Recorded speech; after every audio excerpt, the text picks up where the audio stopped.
What is up, Babylonians? Dan was here, and today we're looking at Dev News Thursday. So let's see what they've got for us today.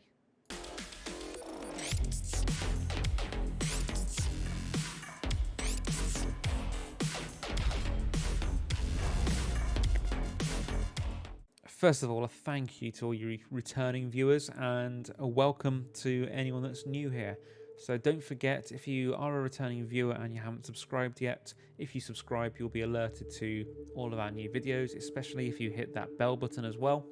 Any new viewers as well, don't forget to follow, subscribe, join as a member if you want to support us as well.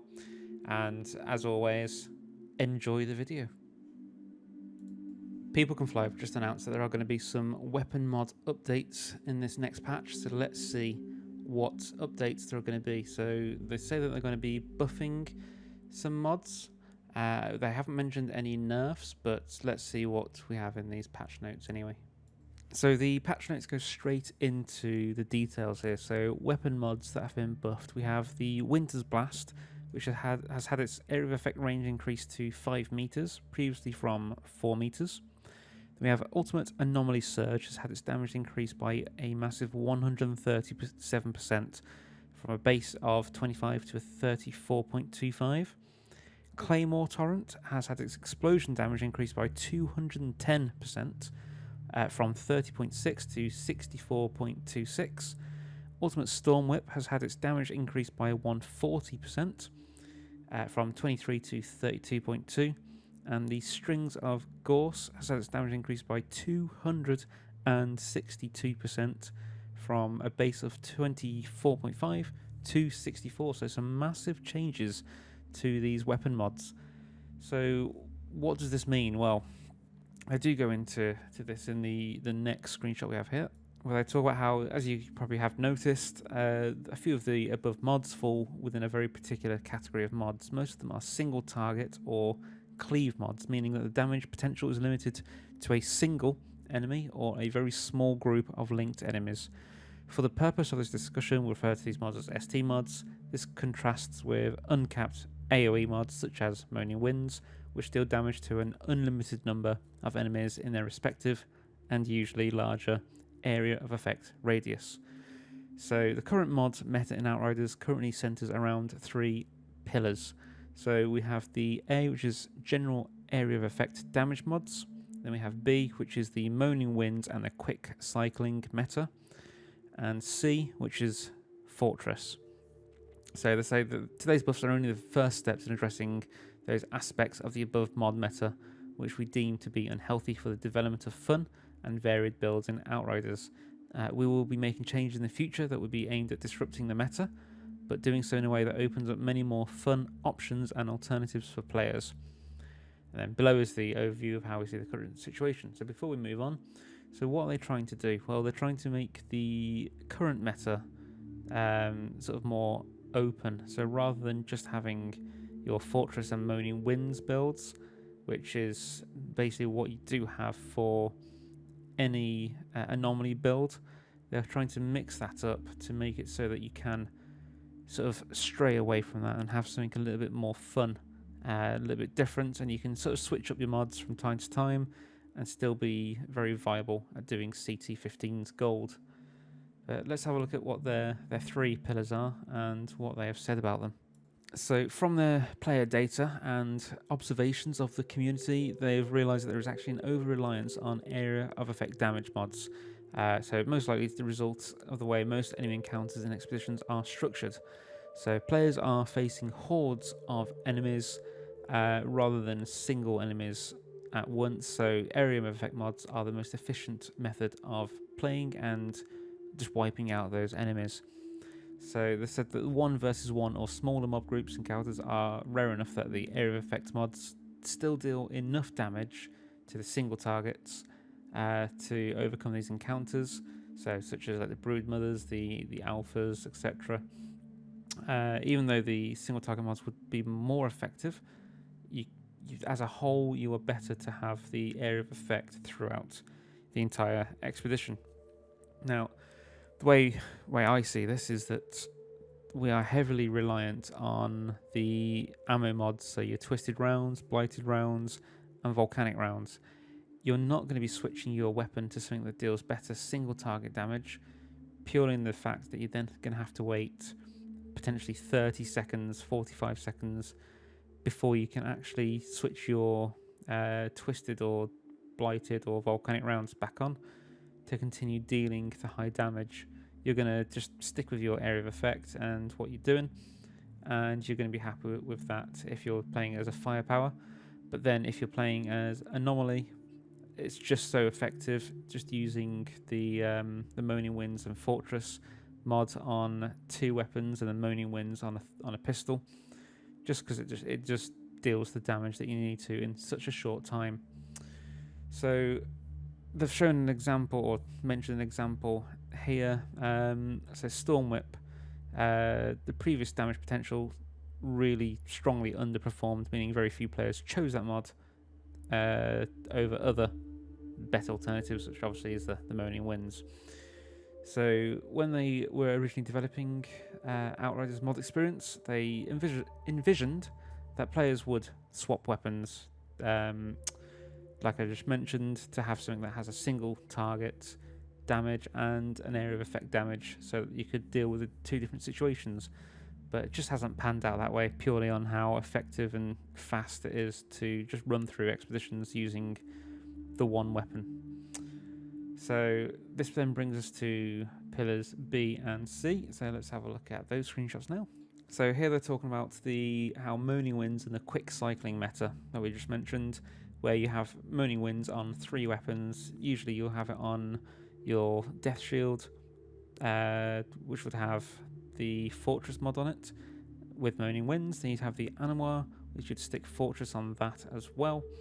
And then I do forget the pistol, I think it might be the Disintegrator, which should have Moaning Winds and Clip Combustion on it as well. So with that, you're not going to be dealing the extra 43% damage, but you're still going to deal a large amount of damage.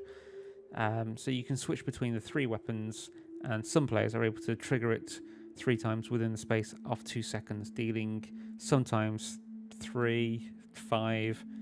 I've seen 10 or 12 million damage coming from my Moaning Winds before, so if you could do that 3 times really quick, you're not going to have any problems with any of the enemies, are you? So they have said that the Moaning Winds is actually vastly outperforming its intended potential, making it one of the best active damage mods in the game, whilst also inviting a rather unorthodox playstyle. So they never actually intended you to have it on all 3 of your weapons and to just be switching out your weapons and never fire a bullet other than to require the reload.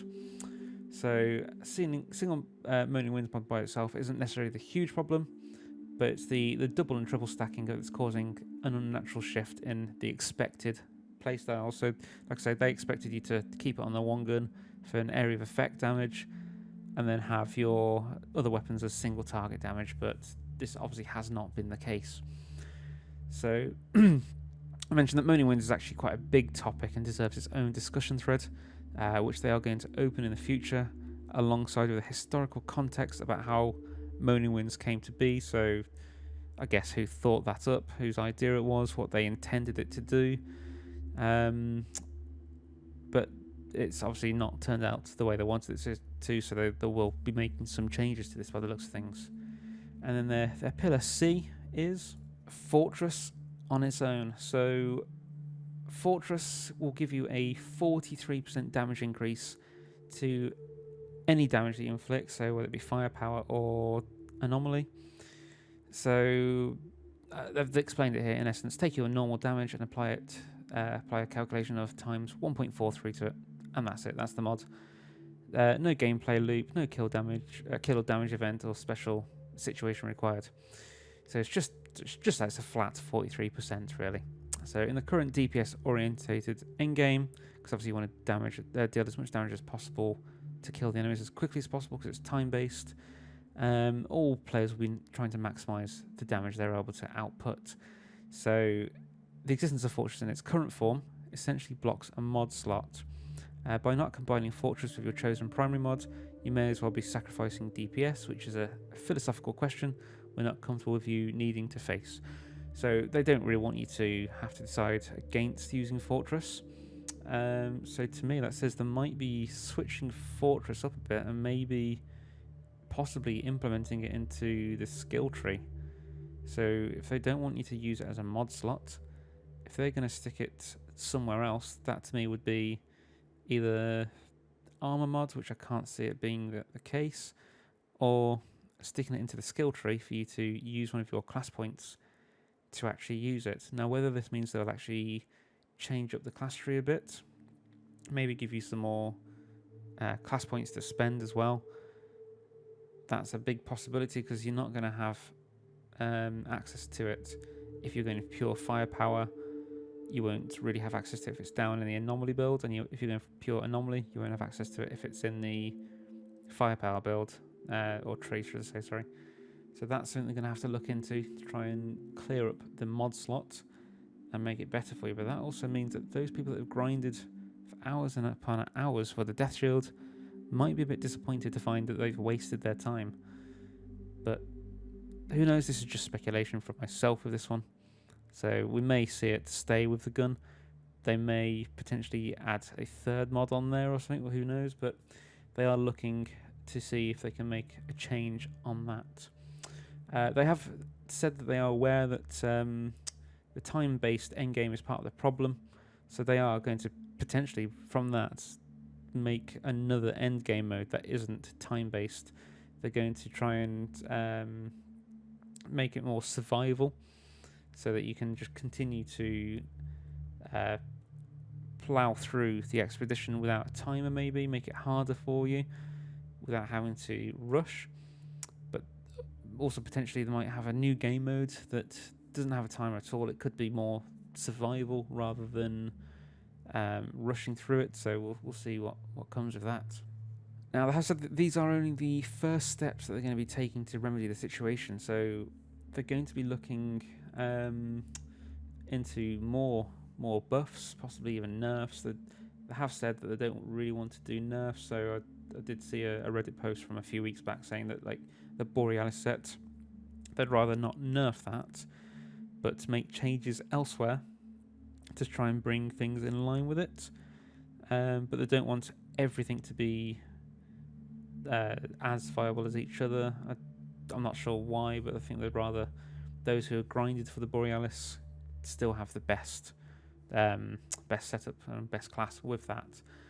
But it's something they're looking into, and they're going to be discussing pillars B and C internally to try and find the best ways to tackle them and to make the changes that are best for ourselves and for the game. And they have mentioned they're going to be changing some underutilized legendary armor sets, so Cannonball, for example, I believe would be one of them. But these are going to require code work, so they'll talk about them closer to their release, because they are still working on these. And that is it for today's video. So I hope you have enjoyed this video. I hope you've got the information you need from it. And as always, keep yourself safe, keep yourself well, and enjoy.